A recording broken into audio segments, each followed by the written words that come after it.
up on my old stomping ground from 30 years ago in the late 1980s. Alright. It used to be called Spring Meadows. And there's a sign there. Alright. Now right over here by this yield sign used to be a Coke machine. Yeah, it was great. Alright. So, oh man. Now it's called Berkshire Pointe. That walnut tree's still there, so is that one. Now here's this man-made pond you're looking at. Some of these trailers are still here. So I moved in here in the late spring, probably early summer of 1986. We used to go in that woods with BB guns. So yeah, I had a dream actually that geographically took place up here. So it actually took place in that field in various parts. So now we're on Bishopgate Drive. Am I going through here? There's a field we used to play in. You can see that pond is kind of grown up. So everybody's got these soccer goal things. Man, I mean, some stuff's changed a lot, but some stuff has changed very little. So there was a shed right there back in so yeah, I lived here in the summer of 86 until the summer of 89. So there's where Daniel Kelly used to live right there at 2760. That's his trailer. They moved in there. And there's a field there. And actually back there is where the owner used to live. And this field, yeah, now back here in this field, right over there is where I first encountered a electric fence. Now right here where this bush thing is, there was a tree there where I found a picture of myself. Must have blown out of my parents' vehicle. Up here on this post was actually firework on there. Now here is where yep, this was all gravel. You can see where it was there. Now there was lot 19 right there where I used to live 30 years ago. That tree I used to play in it, man, has that thing grown a lot. Where that shed is was our concrete pad where we actually used to light off fireworks.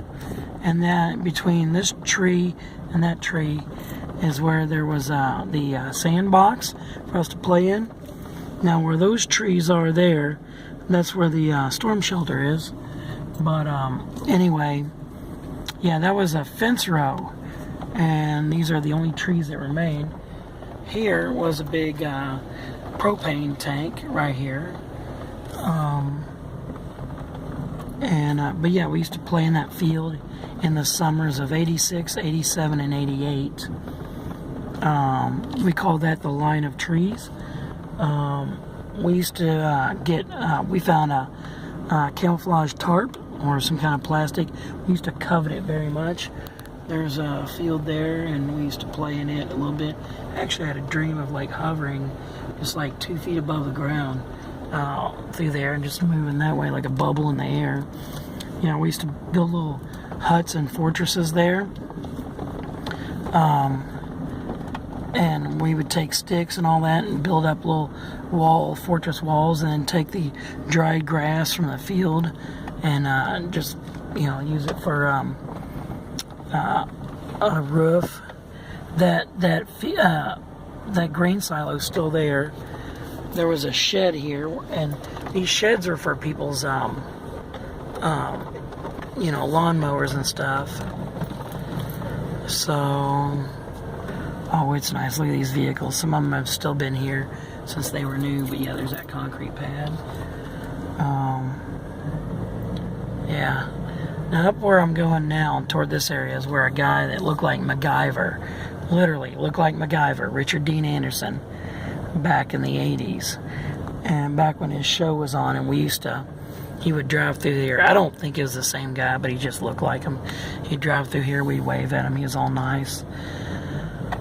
I think I was hanging in that trailer one time. A friend of mine was there, and they offered us pig's feet, and that was gross. Yeah, that trailer's been here ever since, you know, I was a kid. I was born in 1980. So I'm 38 now because it is August 5th, 2018.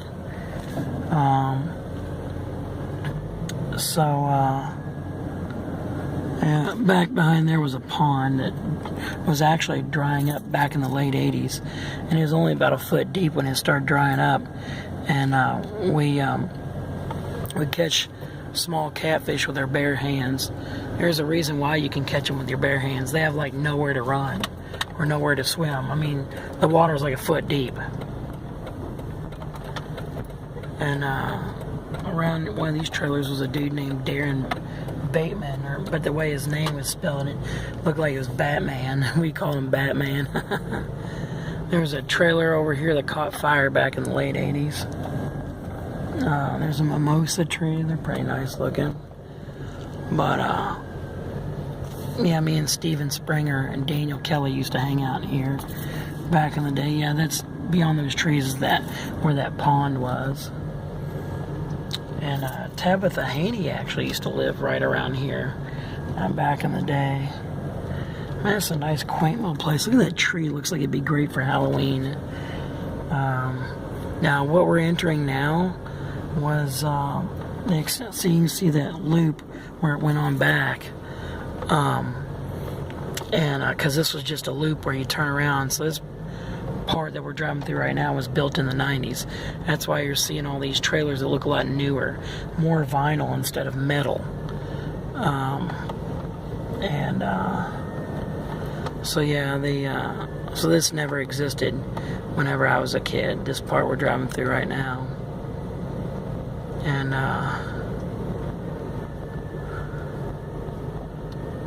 but yeah, this is really neat to explore. But this would be nice for trick-or-treating like it was back in the 80s, the late 1980s.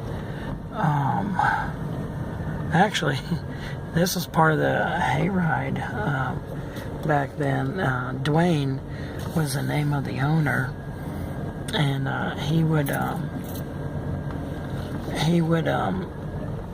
take us on hayrides. He was actually a pretty nice guy. He was a pretty good, property owner here. He would, every year it seemed like he'd come through and with a machine that would just brush the pavement and kind of clean it and put out a big dust cloud, and then they would repave it and stuff. Well, repave parts of it. But anyway, now you see around this tree is that loop for turning around. You can see where there's part of it there. This is the turnaround you see there. And so yeah, that's where that pond was. Look how nice and spooky that looks. Oh yeah. And this was so nice. Oh, there's some little kitty cats. Little kitty cats.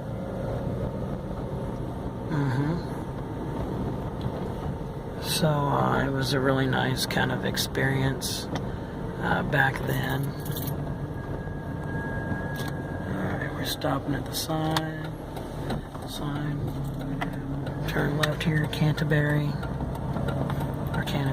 Yeah. I think there was a shed there on that pad and then there as well.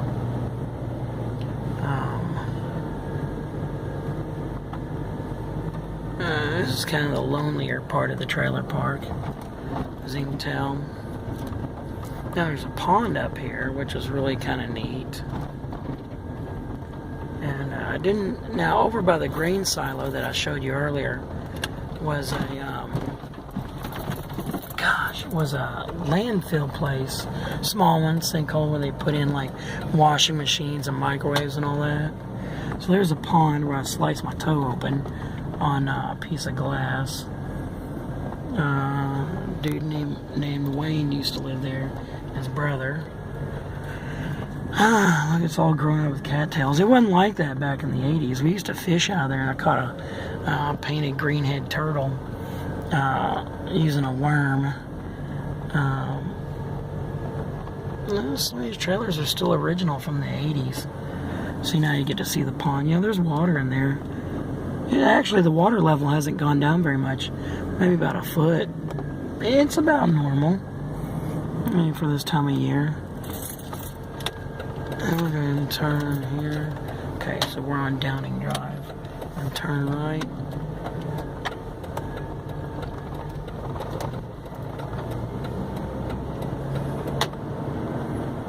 Now, back there is where we actually used to hang out and do little fortress kind of stuff there. Now we're going to Bishopgate Drive again.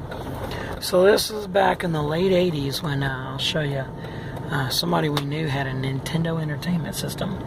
Yeah, we were fascinated by video games, but we still played outside a lot. It was in one of these trailers here. We used to play out in that field and somebody shot a cat. That was sad. But right out here is where we're listening to Pour Some Sugar on Me by Def Leppard out in that field near those trees out there. Played it on repeat. Yeah, that's where they had the Nintendo in one of their trailers. And yeah. And we used to listen to Def Leppard, Pour Some Sugar on Me whenever it was new. We would record it using a cassette tape from the radio. Just play it on repeat. Oh, we loved that song. Back when it was new, yeah. Great. We used to ride our bikes all through here. Look how nice this is, that field. We used to play in it a little bit. And then this trailer here, the deep yellow one. Right there, that's where the person was living that took a .22 rifle and shot a cat right out there for, we don't even know what reason, but we gave them a piece of our mind for doing that. We let them know that that's not to be tolerated. We griped at that person a lot. So this dark colored trailer here, a friend of mine, his family was grilling hot dogs and hamburgers one day. We went over there and got something to eat. I don't know what their name was. Bobby Joe Puckett used to live in one of these. I think it was, yeah. There's that field where I got zapped by the,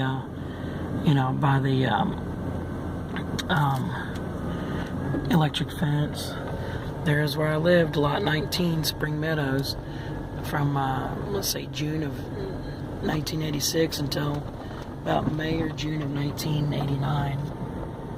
Go to the same place again. Holland and Amanda Neer lived in one of these trailers. I think it was just that one there back at the time. We went to school with them. Yeah, that's where Daniel Kelly lived. He used to give me MREs back in the day, meals ready to eat, because his dad was in the National Guard or something like that. And we loved camouflage back then. Loved it a lot. I mean, that's what we loved a lot better than video games. Yeah, back in the 80s, you had your bicycle, your water bottle, AM/FM radio, cassette tape. Oh, it was great. It was great times. And going through this here. Man, this tour is lasting kind of longer than I thought. This tornado siren was never here. Never here whenever we lived here back in the 80s. There's a trash dumpster over here. There, and, so Steven Springer lived around here somewhere. I think it was like right over here. And yeah, maybe there. And there over there is where the storm shelter is. And yeah, Steven Springer had all kind of little critters in his house. Saw a squirrel chewing on a wooden chair in his trailer. Yeah, we played in that field right there a lot. How kind of wasteful this use of space is. It's not like it was in the 80s. Now there was a tree here, right there where you're looking at. I think Brandy Goins might have actually lived here too. There definitely used to be a shed right here on this concrete pad. And there was mailboxes up around here too. But yeah, we used to play around here, and there was more trees, and we would dig little kind of pits there and try to ramp our bicycles over them. And there was some dude named Tyler lived around here. You can see where these trees were. There's the stumps of them. I think Tyler lived around there, and we played with him, and I think that's still his trailer. We used to go back in the woods. There's that old scummy pond that was gross. Yeah, there's that grain silo, and out that way we used to go and play in the landfill kind of thing, and build like towers out of like microwaves and TVs and little fortresses is what we build and stuff. So you see where all that vegetation is there? That's where the storm shelter is. And then here's that trailer with the green and white. That's still there from the 1980s. But yeah, that's the field we played in a lot. And there's the row of trees. We'd climb them sometime. And there's a dude that I'll show you his house, Ryan Bilberry. I think that's his name. We played a lot out here.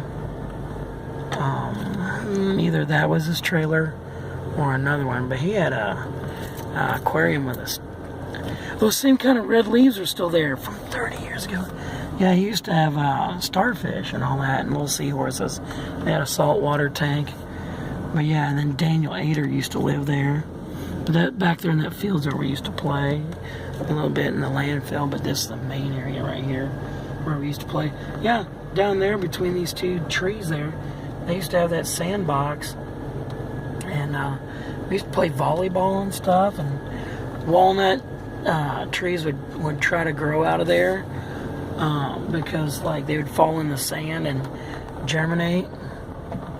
We didn't play in that field as much as we did this field. This is where a lot of the action happened. Oh man. Yep, there we go. 30 years ago. From the summer of 1986 up until the spring of 1989. You can still see the mounts where they had that tank on there too. There's the concrete mount right there where they had that big propane tank. And then, yeah, that was our trailer back in the day. Well, that's where our spot was. It's not our trailer. We took it somewhere else. And then a dude named Bobby lived there, and he introduced me to Miracle Grove for the flowers and the plants. But yeah, I used to play in that little tree. I wish I had a tree house back then, but you know, I didn't. Alright, I'm going to go through here. Basically going through each area, well, somewhat twice. Oh, look at that tree. That'd be great for Halloween, wouldn't it? Be kind of scary. No, man, a lot of this stuff's abandoned. And I had a sleeping bag back here that blew around in the wind when I was letting it air out, you know, from the washing machine. But there used to be a lot of mailboxes. Like they'd have a post and then a rail across it, like two posts, and have a bunch of mailboxes here, like just a bunch of group mailboxes. But I don't know what they do now. I don't really see any mailboxes on people's trailers either. Do people just not get mail, or do they change it? Do they go to a different type of post office box? There's that field again where we listened to Pour Some Sugar on Me by Def Leppard. And some trees are still there. And then we're going to go down this final area where we used to play in this little shallow creek back in the late 1980s. So there was our entrance there, right there, yeah. And there's paths that go all through there. And we used to play back in the woods. I actually thought about spending the night back there, but it was kind of scary. Like bugs and stuff, snakes. So here we are again. Now we're down at the bottom of the hill where you look at right there. So there is where the creek was. Still there. My dad had his sailor hat that he let me play around with from when he was in the Navy 20 years earlier, and kind of got it muddy. Oh, look, they're building a storage facility here along with everywhere else. I remember that garage or that big barn. Gosh, storage facilities everywhere. This right here where that concrete pad is where the owner's house was, right there. And then this house has still been there. It's still there. They put on a new roof, a farmhouse. This was all farmland back in like the 1940s or whatever. And that's their community center there. Still didn't see any mailboxes. That's where the Coke machine was. Alright, so that's going to conclude my tour. About 20 minutes worth on August 5th, 2018. And, yeah. Till next time, enjoy.